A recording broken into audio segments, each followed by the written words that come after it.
Assalamualaikum warahmatullahi wabarakatuh.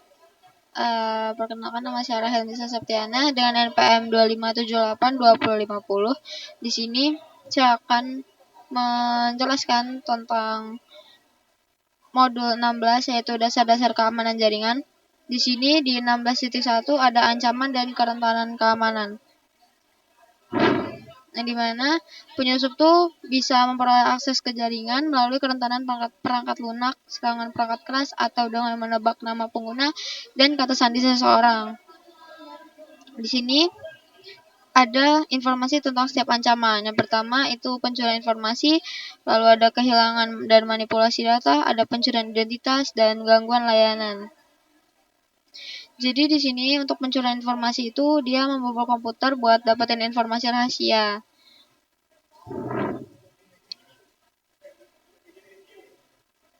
Kalau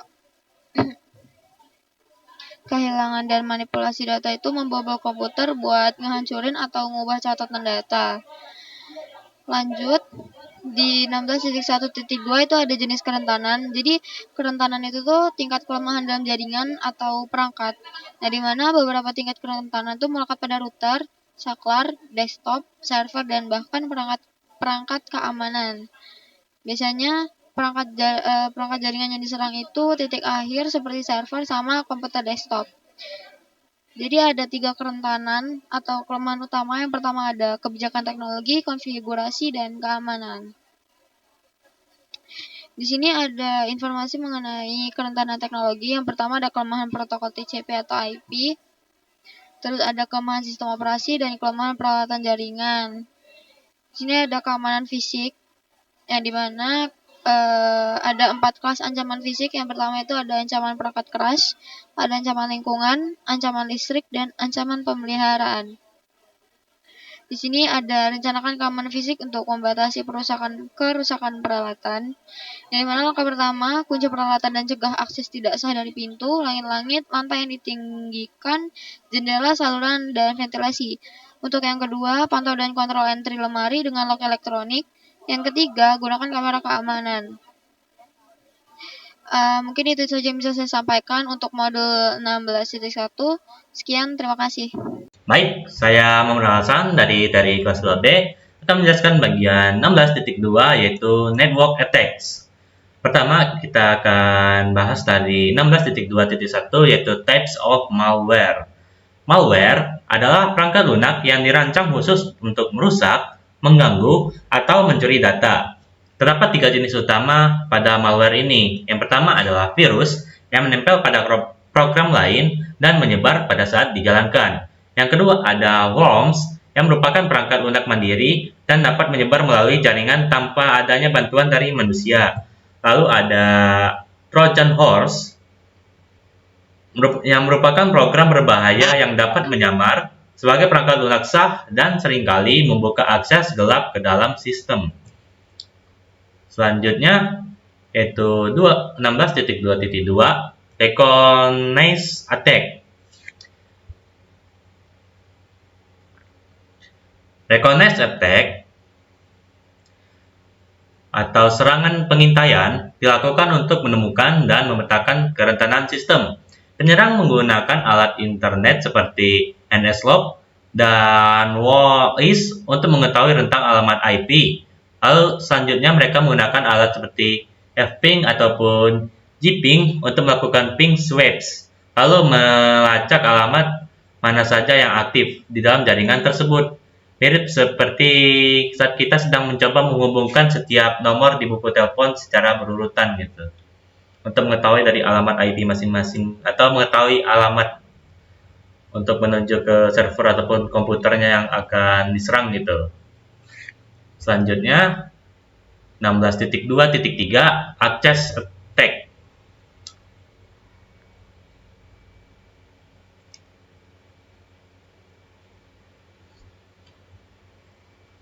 Access Attack merupakan eksploitasi celah keamanan untuk mendapatkan akses ilegal kepada akun ataupun sesuatu yang berbasis data rahasia. Salah satu tipenya adalah password attack. Pada metode ini, penyerang berusaha membobol kata sandi melalui berbagai cara, seperti serangan tebak paksa ataupun brute force, disipkan Trojan horse atau menggunakan paket sniff untuk menyadap data autentikasi yang sedang dikirim. Dia beberapa. Oke, lanjut lagi. 16.2.6 yaitu denial of service attack. Serangan denial of service attack ataupun dapat disebut sebagai DOS atau DOS pada dasarnya mencegah pengguna yang sah untuk menggunakan sebuah layanan dengan cara menghabiskan seluruh sumber daya pada sistem ataupun server tujuannya gitu. Serangan ini sangat beresiko karena menghentikan komunikasi dan juga menyebabkan kerugian besar, serta ironisnya relatif mudah dilakukan bahkan oleh penyerang yang tidak terlalu ahli. Contohnya itu seperti pada saat kita melakukan ping ke sesuatu orang ataupun suatu server, itu kan dia akan ada bebannya gitu pada PC tersebut. Kalau pingnya terus berkali-kalinya ratusan kali, bebannya akan terlalu tinggi dan akan berhenti berfungsi pada komputernya. Baik, mungkin hanya itu saja yang dapat saya jelaskan. Selanjutnya akan dijelaskan oleh rekan saya. Halo semuanya, saya Naila Deswita dengan NPM 25782106 dari kelas TRI 2D. Jadi, di video ini saya akan melanjutkan materi dari teman saya yang akan dilanjutkan oleh saya di 16.3. Jadi, kita untuk di 16.3 ya, kita akan membahas tentang cara mencegah atau mengurangi serangan jaringan. Kalau sebelumnya kita belajar jenis-jenis serangan, sekarang kita belajar bagaimana cara melindungi jaringan agar lebih aman. Ada beberapa metode yang digunakan mulai dari defense in depth, kemudian backup data, update system, firewall, sampai ke keamanan endpoint ya. Untuk yang pertama di sini ada sebuah gambar ya teman-teman. Jadi adalah defense in depth ya, defense in depth atau pertahanan berlapis. Maksudnya adalah jaringan itu nggak hanya mengandalkan satu sistem keamanan saja, tetapi menggunakan beberapa lapisan keamanan sekaligus. Jadi kalau misalnya satu lapisan berhasil nih ditembus, masih ada lapisan lain yang melindungi jaringan. Jadi pada gambar ini ya, kita bisa lihat ada beberapa komponen keamanan. Seperti ini, ada VPN ya. Jadi VPN ini digunakan supaya pengguna yang berada di luar kantor bisa terhubung langsung ke perusahaan dengan aman menggunakan koneksi yang terenkripsi. Untuk VPN ini dia ya. Kemudian untuk firewall, tembok api ya, ASA firewall ya. Jadi firewall ini bertugas menyaring lalu lintas jaringan. Firewall ini menentukan data mana yang boleh masuk dan mana yang boleh ditolak. Kemudian ada IPS ya, IPS berfungsi memantau lalu lintas jaringan secara terus-menerus. Kalau ada aktivitas yang mencurigakan atau serangan, IPS bisa langsung memblokirnya. Kemudian ada ESA atau WSA ya. Ini digunakan untuk menyaring email berbahaya seperti spam atau phishing. Sedangkan WSA menyaring website yang berbahaya agar penggunanya tidak membuka situs yang mengandung malware ya, atau virus. Kemudian ada AAA server di sini. Jadi ini tuh digunakan untuk mengatur siapa saja yang boleh mengakses perangkat jaringan dan mencatat aktivitas mereka. Jadi konsep defense in depth ini adalah menggabungkan beberapa sistem keamanan biar perlindungan jaringannya tuh menjadi lebih kuat seperti itu. Ya, ini untuk pemahamannya. Ada keep backup ya yang 16.3.2. Backup ini berarti membuat salinan data atau konfigurasi perangkat ya. Tujuannya supaya kalau suatu saat data hilang karena virus, kesalahan pengguna, atau kerusakan perangkat misalnya, data tersebut tuh masih bisa dipulihkan. Backup sebaiknya dilakukan secara rutin dan disimpan di tempat aman, misalnya server cadangan atau cloud, seperti itu. Oke, kemudian ada upgrade, update, and patch ya. Ini di sini ada gambar di Windows Update ya. Jadi perangkat lunak itu selalu memiliki celah keamanan yang baru ditemukan. Karena itu vendor akan selalu memberikan update atau patch untuk menutup celah tersebut. Kalau kita tidak bisa melakukan update, perangkat itu menjadi lebih mudah diserang atau malware ataupun hacker. Jadi update secara rutin merupakan salah satu langkah keamanan yang sangat penting. Oke, di sini sudah ada gambarnya ya. Next, kita ke 16.3.4. Authentication, Authorization, and Accounting ya. Jadi bagian ini AAAA ya teman-teman. Siapa kamu? Authorization berapa banyak kamu bisa apa ini? What did you spend it on? Oke, di sini ada sebuah gambar ya teman-teman. Jadi apa ya? Authentication itu apa ya? Kayak siapa kamu? Itu tuh kayak sistem akan memverifikasi identitas pengguna, misalnya menggunakan username dan password. Kemudian authorization itu tuh setelah identitas pengguna benar, sistem itu akan menentukan apa saja yang boleh dilakukan oleh pengguna tersebut gitu. Misalnya seorang admin boleh mengubah konfigurasi jaringan, sedangkan pengguna itu biasanya hanya boleh melihat data. Kemudian ada accounting ya. Accounting ini bertugas mencatat semua aktivitas pengguna. Misalnya kapan login, apa yang diakses, dan perubahan apa aja yang dilakukan. Catatan ini itu tuh berguna kalau misalnya saat terjadi, jika sewaktu-waktu gitu ya, terjadi masalah atau penyalahgunaan. Seperti itu. Jadi untuk authentication ini kayak memastikan pemilik kartu, kemudian authorization itu menentukan batas penggunaan kartu, kemudian ada accounting itu mencatat semua transaksi yang dilakukan. Seperti itu. Ini hanya sebuah gambar. Jadi ada tugasnya masing-masing. Oke, di sini ada firewall ya teman-teman. Nih, firewall itu semacam tembok api. Jadi firewall ini adalah sistem keamanan yang berada di antara jaringan internet dan internal dan internet. Tugas firewall ini adalah mengontrol lalu lintas data yang masuk maupun yang keluar. Ya, di sini ada sebuah gambar. Jadi bagian ada komputer. Ya, di dalam jaringan ya teman-teman. Jadi diperbolehkan mengakses internet. Kemudian ketika balasan datang dari internet, firewall akan mengizinkannya karena koneksi tersebut memang berasal dari dalam jaringan. Nah, ini ada gambar di bawah ini ya. Jadi di gambar di bawah ini komputer dari internet itu mencoba langsung masuk ke jaringan internal ya.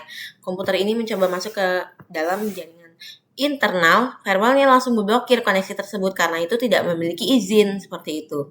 Jadi firewallnya hanya mengizinkan koneksi yang aman dan menolak koneksi yang mencurigakan. Sini ada firewall topologi with DMZ ya, ada sebuah gambar teman-teman. Inside DMZ server internet ya. Jadi DMZ ini adalah jaringan khusus yang ditempatkan di antara internet dan internal. Server yang memang harus bisa diakses oleh publik seperti web server atau mail server biasanya itu ditempatkan di DMZ sini ya. Kalau misalnya servernya tersebut diserang dari internet, maksud saya serangan itu nggak langsung masuk ke jaringan internal perusahaan karena masih dipisahkan oleh firewall. Jadi DMZ ini berfungsi sebagai lapisan perlindungan tambahan agar jaringan utamanya itu tetap aman, seperti itu. Kurang lebih seperti itu. Kemudian ada 16 types of firewall ya di sini. Jadi firewall tuh memiliki berapa jenis ya teman-teman? Packet filtering, application, stateful, URL filtering ya. Jadi packet filtering itu menyaring paket berdasarkan alamat IP dan MAC address. Kemudian untuk application ini menyaring berdasarkan aplikasi atau nomor port. Kemudian URL filtering, jadi ini memblokir website tertentu berdasarkan alamat URL atau kata kunci. Kemudian ada stateful packet ya. Inspection, yaitu memeriksa apakah paket yang masuk benar-benar merupakan balasan dari koneksi yang sebelumnya sudah dibuat. Itu untuk stateful packet inspection kurang lebih. Oke, di sini ada endpoint security ya. Jadi endpoint ini adalah perangkat yang digunakan pengguna, misalnya laptop, komputer, smartphone, ataupun tablet. Semua perangkat tersebut harus diamankan karena bisa menjadi jalan masuk bagi hacker ya. Beberapa cara melindunginya itu kayak, oke di sini sudah habis ya. Melindungi endpoint itu seperti menggunakan antivirus, seperti selalu mengupdate sistem, menggunakan password yang kuat, dan tidak sembarangan mengunduh file dari internet. Seperti itu. Oke, ini sudah selesai ya, mungkin sampai 7 aja, 16.3.7. Jadi dapat disimpulkan bahwa mitigasi serangan jaringan dilakukan dengan berbagai cara, seperti menerapkan defense in depth, seperti yang tadi sudah kita bahas ya, melakukan backup, kemudian update rutin, kemudian memasang firewall, serta mengamankan seluruh endpoint dengan menggabungkan semua metode tersebut. Keamanan jaringan itu akan menjadi jauh lebih kuat dan risiko serangannya itu bisa dikurangi, seperti itu. Mungkin cukup sekian presentasi dari saya, selanjutnya akan dilanjut oleh teman saya. Kurang lebihnya saya mohon maaf. Saya akhiri, wassalamualaikum warahmatullahi wabarakatuh. Oke, perkenalkan nama saya Rizky Farhanha dengan NPM 257821110. Jadi di sini saya akan melanjutkan pada modul titik 16.4 yaitu tentang keamanan perangkat. Nah, yang pertama itu ada Cisco Auto Score. Nah, Cisco Auto Score ini adalah keamanan yang diatur ke nilai default saat sistem operasi baru diinstal pada perangkat. Nah, ini biasanya digunakan pada device router ya. Nah, fitur Cisco Auto Secure dapat digunakan untuk membantu mengamankan sistem seperti yang ditunjukkan pada contoh. Nah, jadi kurang lebih ini contoh pengamanan pada device router ya, yaitu pengamanan Cisco Auto Secure. Nah, kurang lebih seperti ini. Nah, selanjutnya itu ada yang namanya kata sandi atau yang biasa kita kenal sebagai password ya. Nah, untuk melindungi perangkat jaringan, penting untuk menggunakan kata sandi yang kuat. Berikut adalah standar yang perlu diikuti. Nah, jadi ketika penggunaan kata sandi itu ada beberapa penggunaan kata penting untuk membuat kata sandi itu kuat gitu ya. Nah, yang pertama itu menggunakan kata sandi dengan panjang minimal 8 karakter atau lebih baik 10 karakter. Nah, jadi semakin panjang karakter sandi itu lebih bagus harusnya atau lebih aman ya. Terus selanjutnya itu buat kata sandi yang kompleks. Nah, sertakan kombinasi huruf kecil, angka, simbol, dan spasi jika diizinkan. Nah, jadi ketika kita buat kata sandi itu bisa kita kombinasikan dengan angka yaitu 1 sampai 10 atau ada huruf kecil dan huruf besarnya. Kalau ada simbol koma, titik atau plus ya atau sama dengan, lalu tambahkan spasi atau tidak gitu kan. Nah, selanjutnya itu hindari kata sandi yang didasarkan pada pengulangan atau kata sandi umum dalam kamus. Nah, jadi kata sandi itu lebih baik acak ya, misalnya A2.E.A.B atau yang lain sebagainya. Jangan yang kayak terpaku dengan kata sandi. Kata sandinya itu terpaku dengan tanggal lahir atau nomor identitas ya atau yang lain sebagainya. Lebih baik secara acak saja. Nah, sengaja salah mengeja kata sandi, misalnya Smith. Nah, lebih baik seperti ini ya. Tuh. Seringlah mengganti kata sandi. Nah, kata sandi itu lebih baik diperiksa atau rutin mengganti, seperti sebulan sekali, seminggu sekali, atau setahun sekali bisa jadi ya. Nah, terus jangan menulis kata sandi dan meninggalkannya di tempat mudah terlihat seperti di meja atau monitor. Nah, ketika kita sudah buat kata sandi itu lebih baiknya kita catat ya atau kita tulis agar dapat diingat. Nah, ketika kita sudah menulisnya jangan taruh di sebuah atas meja atau di sembarang tempat ya. Kita taruh di tempat yang aman ya, yang dapat kita ingat juga, itu lebih baik ya. Nah, ini contoh-contoh kata sandi lemah dan kata sandi yang kuat ya. Nah, seperti ini kan rahasia. Nah, rahasia hanya huruf biasa saja, tidak ada huruf kapital ya atau yang gimana-gimana. Nah, ini salah satu contoh kata sandi yang lemah. Lalu ada pandai besi ya, pandai besi. Nah, itu hanya ada kata spasi doang, terus ini hanya ada kapitalnya saja, lalu ini spasi dan nomor, lalu ini kata dan angka yang sederhana. Nah, ini kan kayak daun biru atau daun hijau itu kata sandi yang cukup sederhana ya. Nah, ini dapat didetek oleh orang gitu. Nah, terus ada kata sandi yang kuat. Nah, ini contoh-contoh kata sandi yang kuat, sengaja dibuat numerik ya atau acak. Dia terdapat spasinya, terdapat simbol, terdapat angka-angka ya. Seperti itu.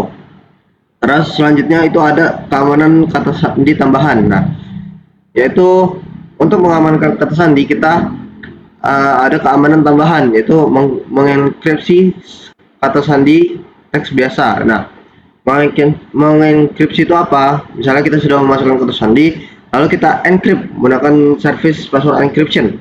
Nah, nanti yang tercatat pada admin itu atau yang tercatat pada database itu adalah sebuah encryption, bukan kata sandi kita. Jadi orang yang melihat itu tidak dapat membaca kata sandi asli kita gitu. Terus menetapkan panjang kata sandi minimum yang dapat diterima. Nah, jadi harus ada panjang kata sandi yang minimum gitu. Misalnya seperti tadi 8 sampai dengan 10 karakter gitu, atau bisa lebih agar dapat agar sistem keamanan lebih kuat gitu kan.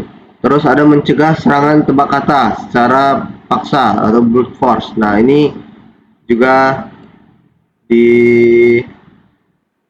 ini kan ya. Misalnya dia sudah berulang-ulang kali mencoba, nah itu harus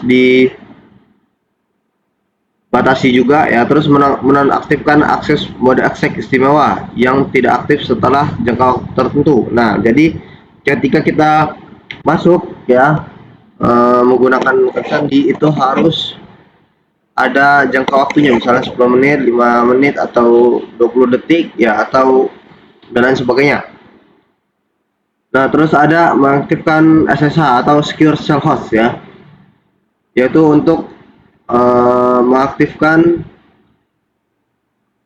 untuk mengakses jarak jauh yang aman. Nah, ada beberapa langkah untuk mengaktifkan sebuah SSH, yaitu langkah pertama mengkonfigurasi nama host perangkat yang unik. Nah, terus mengkonfigurasi nama domain IP, terus hasilkan kunci untuk mengenkripsi lalu lintas SSH, lalu verifikasi atau buat entry basis data lokal, lalu langkah 6 autentikasi terhadap basis data lokal, lalu mengaktifkan sesi SSH dan masuk PI ya. Nah, ya mungkin itu saja dari kelompok kami. Jika ada salah kata saya mohon maaf, dan kepada Allah saya mohon ampun. Sekian. Assalamualaikum warahmatullahi wabarakatuh.